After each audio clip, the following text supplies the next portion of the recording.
Hello, everyone. Welcome to another Wednesday webinar. It's lovely to see you all here. Today we are joined by Alan Choromiec with his webinar, The Instruments of the Orchestra and Composers, New Life from Old Resources. We're very excited to talk about these resources today. So Alan, I'm just gonna pass it off over to you. Thank you. Good day, everybody. I'm so delighted and I feel it an honor to be given a chance to present here. My name is Alan Choromiec and I teach at a school called École Colonial Estate School in Beaumont, Alberta, Canada. About an hour and a half drive north of Musicplay headquarters in Red Deer. And it's Musicplay resources, formerly called Themes and Variations, has been a lifesaver for me for, from the majority of my career. And I'm happy to share with you what I've learned in the field, in the classroom, using some resources that may have flown under the radar a bit. And so I want to talk to you about the print edition, and I'm going to just show you on the next slide here what the resources look like. This is scans of my own copies of the resources. They are still available, and Musicplay does have an online store where you can purchase them. The yellow one, level 1, level 2, and level 3 here. And level 4 and level 5, these are the front page covers of them. Level 5 is actually one of the first resources I used early on in my career. I've been at this school now for, well, this is my 26th year, believe it or not. And yeah, just kind of coming to the end of the line, but just before I do, I'm always happy to, share what I've learned and what works for me. Again, this is something that I see that is actually very useful and very helpful using Musicplay. So I am right now using my Musicplay resources, these print resources in the classroom. They're very easy and they're a really great start for the school year. They're easy to implement, they're easy to use and apply, and they're easy to photocopy because you have a reproducible permission. I use them to get students focused at this time of the year. We're just coming off of summer break and we've just begun the school year. We're just getting rolling here. And I'm finding, as in every year, students kind of are not really thinking about the stuff that they should have remembered from last year. And so I like to get them kind of thinking about music and focus on their listening skills. And one of those things that I like to get the students learning is terminology. And I use these resources to get them to be articulate in whether it's families of instruments, specific names of instruments, or a lot of the technical terminology that is used in music with regards to listening and identifying specific aspects of music. One of the things that I find also very helpful is these resources are easy to modify. You can adapt them to different grade levels, and now Musicplay has done the work for you. These resources, again, with the 5 levels that you saw in the front page covers, these resources are adaptable. You can pick and choose, but there's also stuff that is usable at different grade levels. So it's just because it says level 4 on it doesn't mean it's restricted to grade 4. There is enough content in these booklets and these resources that you can actually apply them and use them in grade 5 and even grade 6. these books also offer you an opportunity to do some really great assessment, easy, quick assessment. And it's something that I find as in the last few years has become more and more important. Assessing student outcomes in different ways in music. Listening skills is one of the things I want to focus on also. Students have to be taught how to listen to music. I often say to my students, it's not just a matter of sitting back and just listening to the music and sort of ignoring it, but I'm trying to use these resources to get them to actively listen and almost participate in a way that's, well, almost, how can I put this, live? It's active, it is engaging. And it's also a fantastic resource for substitute teachers who might not be able to be accessing your web page, your Musicplay online. Your Musicplay online.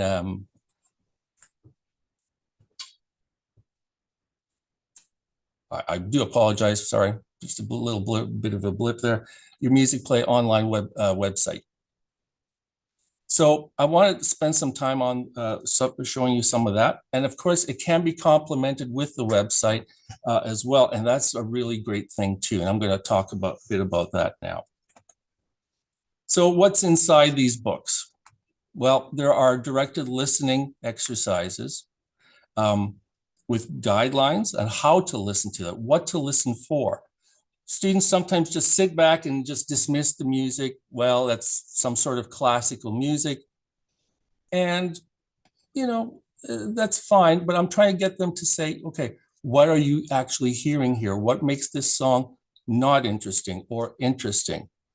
And I challenge the students to be, you know, engaged in using the printed outlines that I'm going to show you. Instruments of the Orchestra is featured in every book in one way or another. And again, it's reproducible. And each book has a different level of how instruments of the orchestra are reviewed.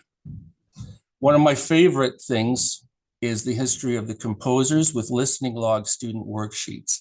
And that's what I use primarily in the first couple of weeks of school. Each book has about over 40 selections, interactive class activities, compositions, listening. Some include play along. There are school-wide intercom listening scripts.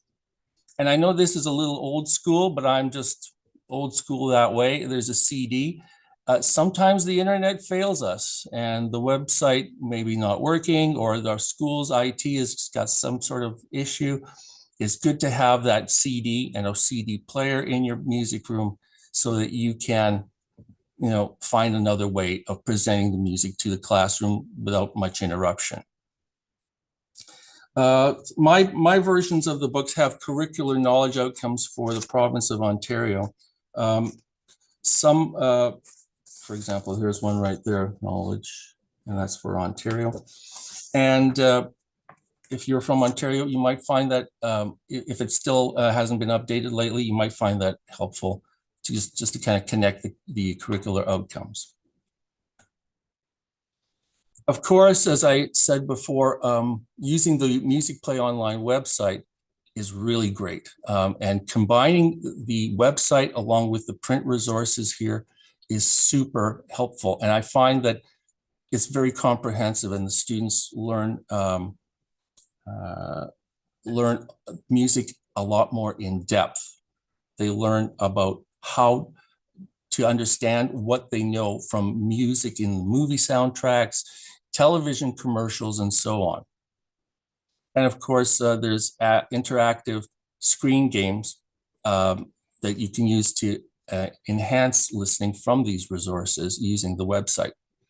I like to use the term hybrid or multi-vector learning. That's a term I actually learned when I was in university and studying the implementation and connection of technology and delivering instruction and education that way, where you don't learn just from a pencil and paper, you don't just learn from a lecture, but you learn your music from listening, from visualizing, from, of course, the pencil and paper activities, and of course, playing along with it, whether it's just simply clapping your hands in rhythm, following musical script, a score, or improvising. Now, this is something that's not in the print resource, at least not yet.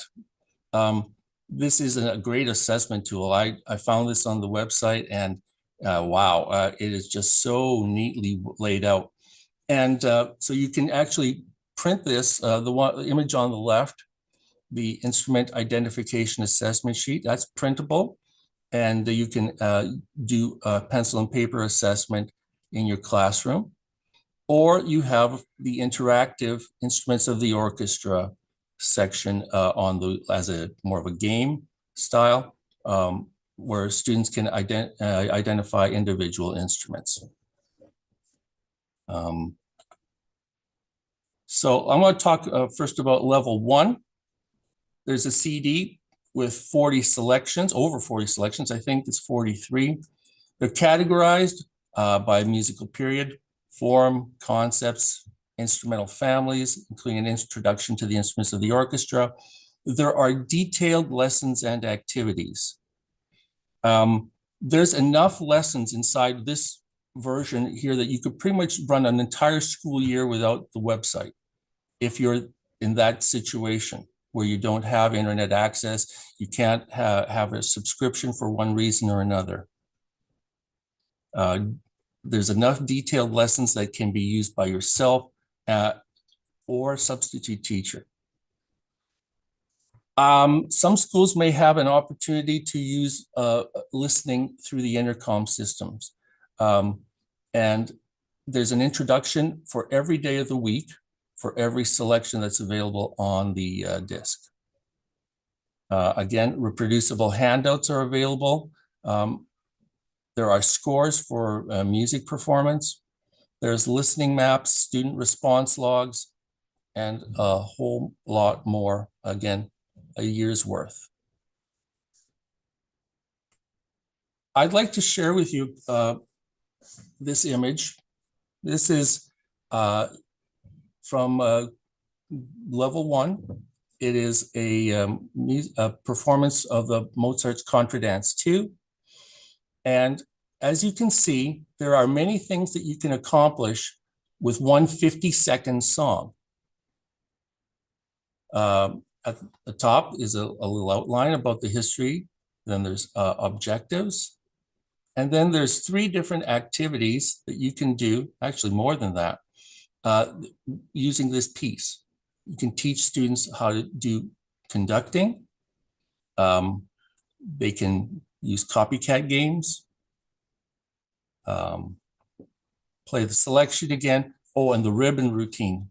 At the grade 1 level, kids love the ribbon routine. I have a set of ribbon wands. They wear them out really quickly, so I have to always keep replacing them. And so it's really a really great thing. Instrument play along is one thing I like to do, and using different things, whether it's simply clapping your hands, using rhythm sticks, or perhaps adding a variety of instruments, whether it's shakers, maracas, and other things. I wanted to ask my admin person, if Danae is online, is she available to play the audio from this? Yeah, absolutely. I can definitely do that. Yeah, I would like to do that. So just to give an idea of how this would work. So it is, what's really cool is if you look at the top left-hand corner, CD track 29, that number 29 is from you can actually find it on the website under the listening unit, and it is, I believe, number 29. Yes, I will have to just share my screen, Okay. but let me just do one thing. I should be able to do it as well. All right. Allison, can you confirm that we're able to see both of these? I cannot see anything from you. You cannot see anything from me. All right. Well, in that case, Alan, do you mind stop sharing your screen for a second, and then I will show some of the contradance stuff, and then we'll come back to you right after.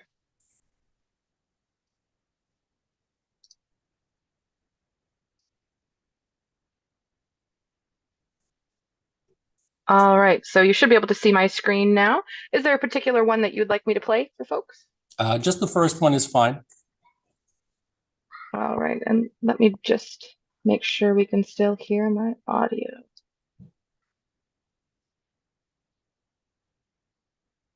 Copycat game. Use the listening map that follows. And we can hear the directions? Copycat game. Yep. Select Perfect. students to create movements for the A and B sections. The rest of the class copies their movements for each section. Other activities that you can do with this piece include keep a beat, move with ribbons or scarves, create your own movements.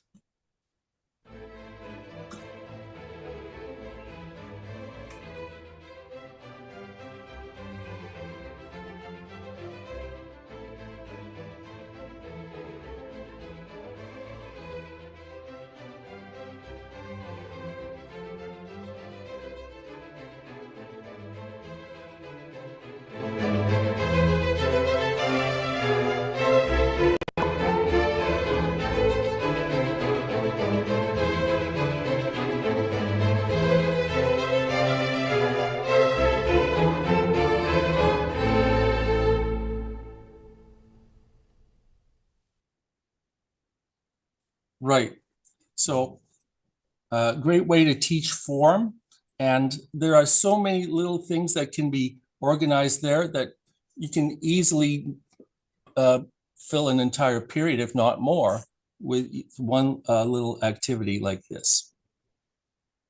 Most definitely. Let's see here. Just trying to go back to my screen if I could. All right, you should be able to.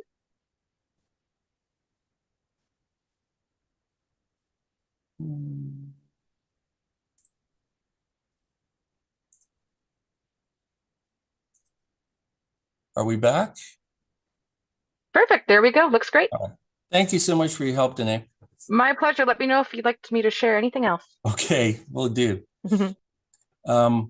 So again, if you're in a situation where you don't have a technology available for a substitute teacher, this is a great thing.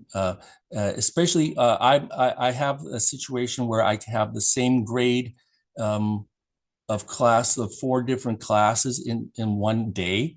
So the substitute can actually work on presenting the same lesson 4 times in one day, but makes their life a lot easier. And I'm really respectful and conscientious of my substitute teachers, because where I'm at, there's not a lot of substitute teachers that are willing to come and do music. So I try to make their lives as easy as possible when they do come in for me. These print resources, because they don't have access to the Musicplay online webpage, I can't share my password. They might be able to share, get a little bit out of the student access password. But yeah, this print resource is awesome for that. Again, the ribbon routine, which fits into that piece of music, you can work on that. That'll be, just a great fun way to get students to have fun with Mozart music. All right. Trying to change my page here. There we go. Level 2. Oh, this is another one of my favorite level 2 activities. Butterfly fly from Lyric Pieces, Opus 43. Creating their own butterfly by photocopying the butterfly that you see there, or getting something off the internet if you have that ability. Create movements or finger puppets to mimic the music from this track. Maybe, Danae, while I work through this, and maybe you could actually have track 28 of the lesson 2 or listening level 2. Sure, sounds great. Yeah. Again, very short piece of music, under 2 minutes long. Even getting the butterflies cut out ahead of time and giving them a chance to color, have the students have ownership of the of their own personal butterfly, and kind of visualize the movement and reproduce that, mimic that using the recording. I might even suggest have them hear the music without telling them what it's called first, and seeing if they can actually hear the sound of a butterfly floating around. So Danae, if I could get you to play that. Yeah, absolutely. All right, we're going to try this multiple share again. It looks like we did have some luck with that. Folks in the chat, just to confirm, can you see my screen as well? Let's see. Perfect. Okay, I've got confirmation that we can see it. Awesome. Alan, is there a particular video that you'd like, or? I'm afraid I don't see your screen. Oh, my apologies. Oh, I can only see Alan's. Sorry, folks. We're doing some fun some fun stuff. Okay, let's just do the same thing we did again, and then the next right. grade we figured out the way that works for us. So.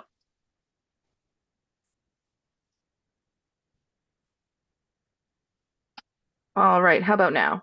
Okay, that's good. Yeah, using the CD, of course, rather than showing it on a video screen, will kind of help the students to focus on listening to the music rather than looking at the pictures or reading the word butterfly. Mhm. But yeah, the listening demo will be fine. Thank you. All right.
Thanks for doing that again, Danae. No problem at all. I didn't warn you about that because I totally slipped my mind that I was wanting to do that. It's all good. We've got it worked out, so it's perfect. I love that one. Last time I actually left that for a substitute teacher to do. I got a little thank you note at the bottom of my lesson plans, how much fun the students had with it and how they really embraced the whole concept of mimicking the butterfly through the use of music and using movement. And of course, the coloring, the kids loved the coloring too. And it just turned out so great. So it's one of my favorite all-time resources from the level 2 book. All right, let's see what we have in level 3. This is a great thing right here. All of a sudden, now the website does have the Beethoven Lives Upstairs DVD, and I believe they have printed response sheets there available as well. But sometimes if you're not a subscriber, maybe you need to access this, and maybe you have this book laying around. When I started at this school many years ago, this is all I had, was these resources that were sitting in the library. The librarian was hiding them on me, and somehow I managed to dig them up, and I've actually never returned them to the library after that, 25 years later.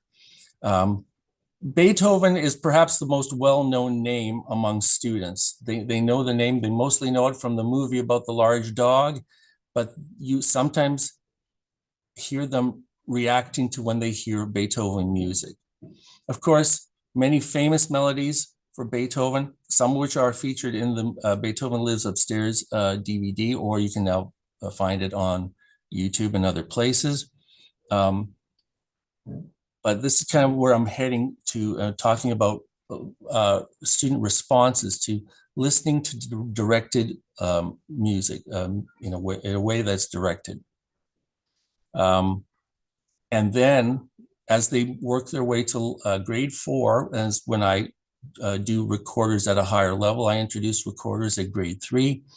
And doing Ode to Joy at the grade 4 level on recorder is a big goal, and it's a really exciting goal for many students because they take that music, they take it home, and they share, hey, I can play Beethoven music on my recorder, and they play it for mom or dad or the grandparents, and they are actually engaged and playing with it. And that's what's so great about having Beethoven introduced as a real person, a person who really did exist, not just a concept or an idea, or a 4-note motif, da, da, da, da, that kind of thing.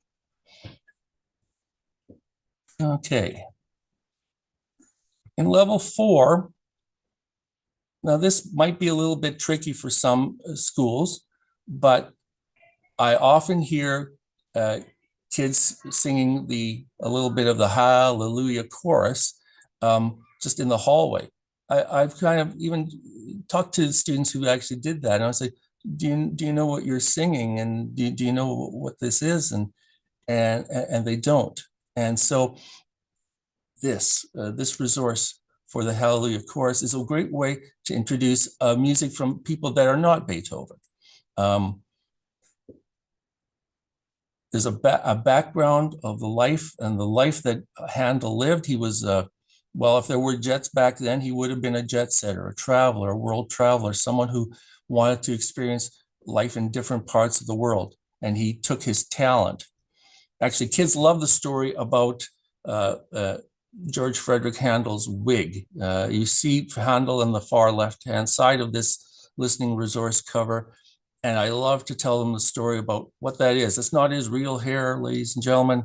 It's horse hair. And the reactions I get from the students are just priceless. And then I tell them about, I have actually a picture of him without the wig.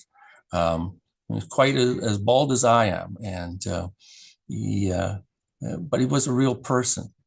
And then stories about how the Hallelujah Chorus came to be and what happened when he debuted it at the concert hall in London. And there was a lot of controversy what happened there. It was just, it's a fun thing to share. And and using the resources that are available here is a great thing also. I don't necessarily go through every activity in this one step by step. There are some things, and of course we all as teachers know, we have to sometimes pick and choose. Many times Denise told me that you're not intended to use everything. Use what works for you, as if it was a menu from a restaurant. You don't order everything on the menu. In the same way here, you don't need to do every activity 1, 2, 3, 4, 5, and so on. You ease students into this, and you introduce it. Now, of course, this is a religious content thing, so it might not work in every school. And perhaps you need to kind of work your way around that, and perhaps not use this if it doesn't, it's not suitable for presentation at your school.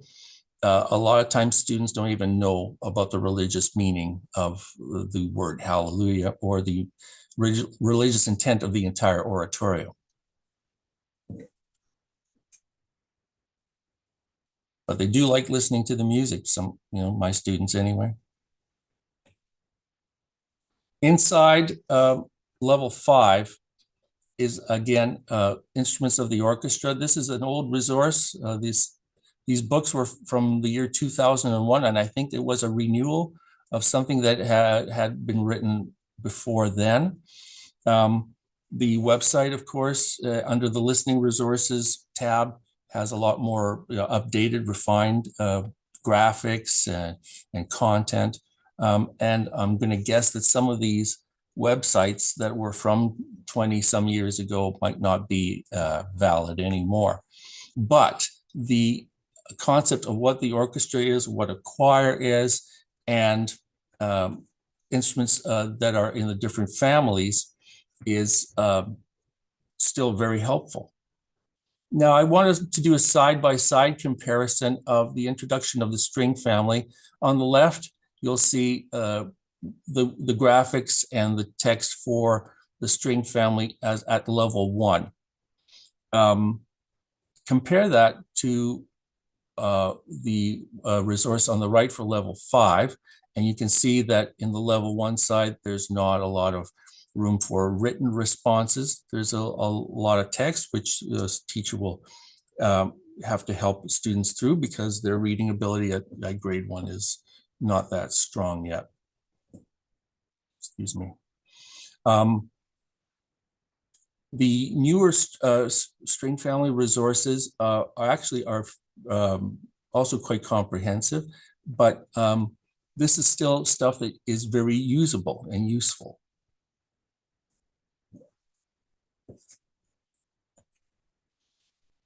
And this is where the composer biographies are also that. Now, there's composer biographies in every level book.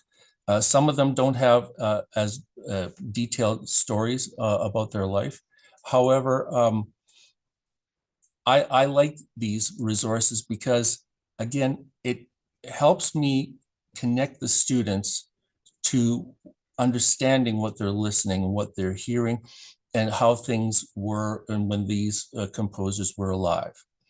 I actually I think I selected 4 of them, and I presented them in sequence, not any chronological sequence, but sort of a little bit of sequence of melodies that they may have heard somewhere before. In level 5, and I use this in my grade 5 classrooms, I have 4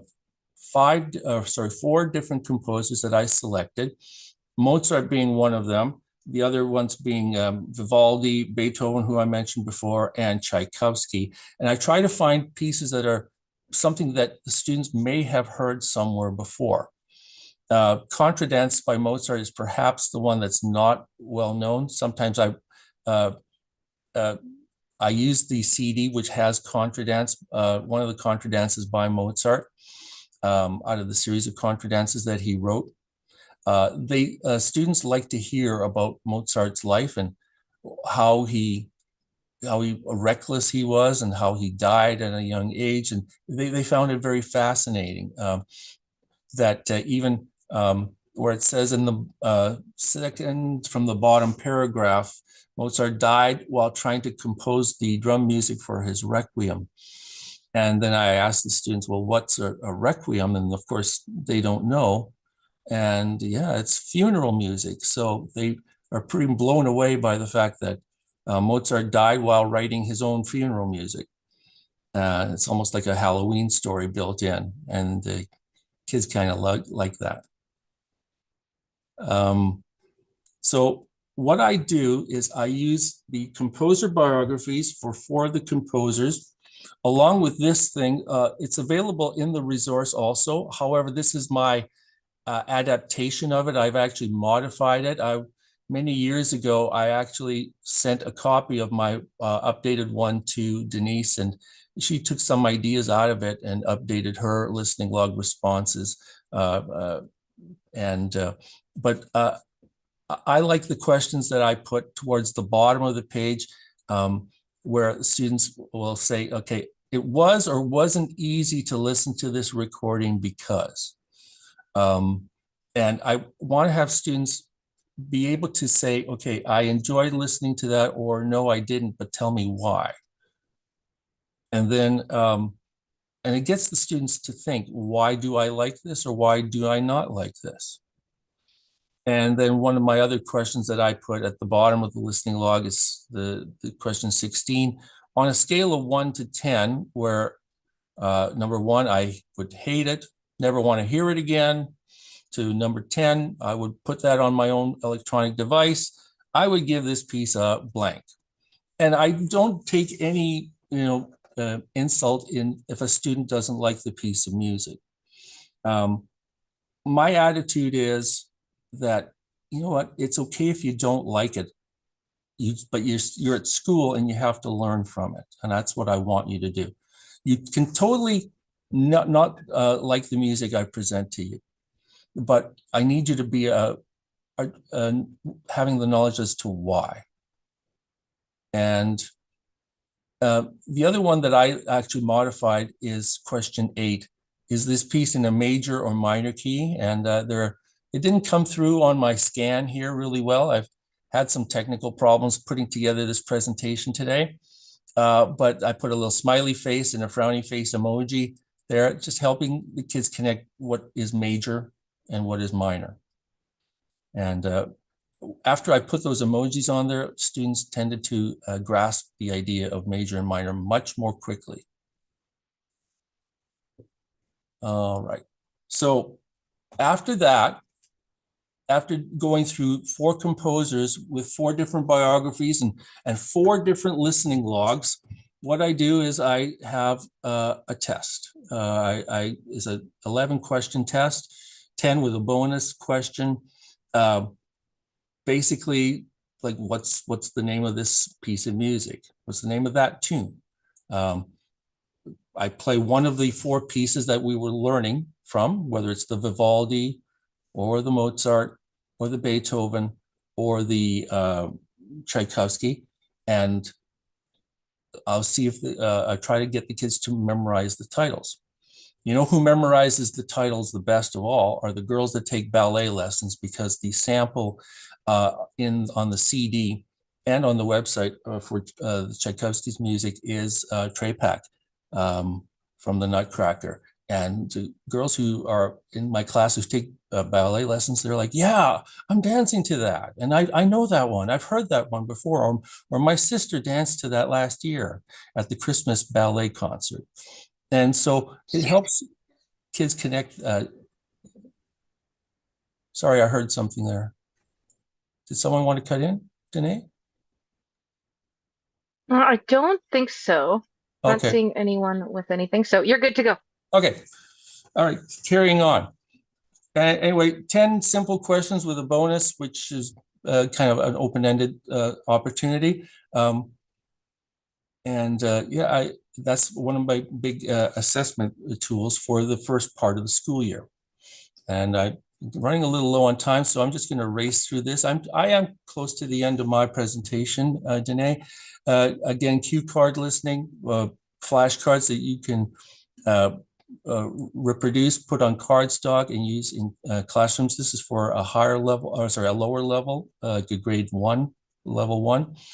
But you know what? These are useful at many grade levels because sometimes students forget from year to year how to articulate the difference between high and low notes. That's the biggest one of all.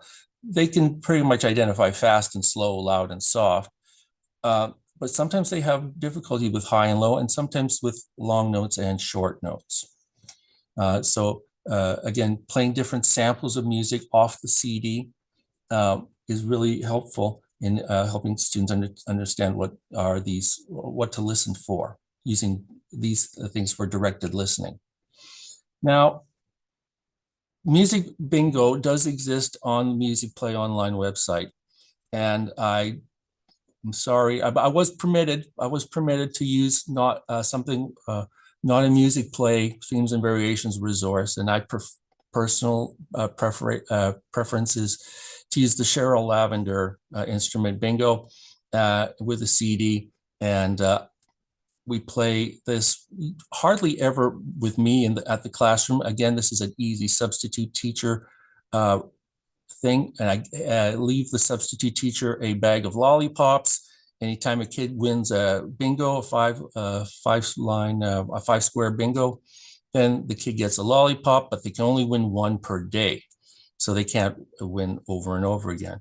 And this is really great for using connecting instruments of the orchestra and understanding what the sound is of the different instruments. You'll have to walk the kids through it a bit, especially telling them what the name of the instrument is that they're listening to, because you have to have a pretty refined ear to understand the differences between the two instruments sometimes. At the back of every book is a great reminder of a lady who I consider to be a friend. I was very shocked at the when I heard of the loss of Denise. And I was at the funeral. Stacy, I don't know, didn't feel it appropriate to introduce myself at that time, but I do this presentation out of appreciation for the legacy that Denise has left, along with all the Musicplay Online team. And you guys have saved many teachers' lives and careers because of all the hard work that you guys have done. So it's nice to have this great picture of Denise on the back of, I think, every copy of the listening resource books. Anyone wants to contact me in person, there's my email address. It's kind of a complicated name to spell, but I think this is going to be kept online by Danae, and the video will be archived for anyone who wants to get in touch with me. Thank you very much, everybody. This brings me to the end of my presentation. All right, wonderful. Thank you so much, Alan. I do have a few questions from the chat that I'd be happy to ask. All right. So one of our first questions was, will you say more about the school-wide intercom listening scripts? I think this attendee is probably wondering, what is that and how do I use it? Okay, well, I can open up a copy of it here. I'll hold it up to the camera because I'm afraid I did not scan these in for the presentation. Oh, sorry to interrupt, Alan. Do you mind just to stop sharing your screen just so we can see it nice and big? Okay. Thank you. There we go. All right. So is that legible? Yes, it is. Okay. So there is pardon the Band-Aid on my finger. I cut myself just before the presentation. There's a Monday script, Tuesday, Wednesday, Thursday, Friday for one piece of music by a composer and the composition. It's a 45-second thing. It is on the CD. So this would be what, track number 7? It's on reversed mirror image on my screen. What is this piece of music here? Hens and Roosters from Camille Saint-Saëns. Okay, and you can use the pre-recorded copy of the song Hens and Roosters on the CD. If your school does not have perhaps a comprehensive music program or just a great opportunity to have students learn, and then all the person has to do is read the introduction. There's a different worded introduction for every day of the week, and then you switch to the next song. This is, I believe, number 8, and so on. I hope that is available there. Okay. I don't know if I'm answering that question properly, but yeah, basically, if I'm flipped to the back of the book, there are 43 scripts and there's 43 pieces of music on the CD. So there's a script available to introduce for every week of the year, and perhaps more than you need. Right. Excellent.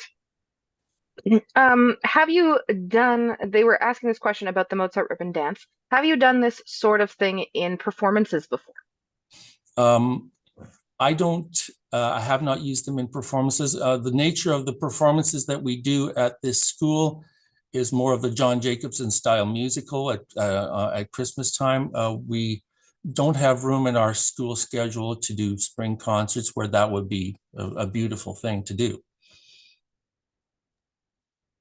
Perfect. I will add that if this person who asked this is a Musicplay Online user as well, you can see some like kids demos and things if you're looking for ideas, if you do have that in your schedule. Right. Next question, what grade do you do instrument family and composer studies?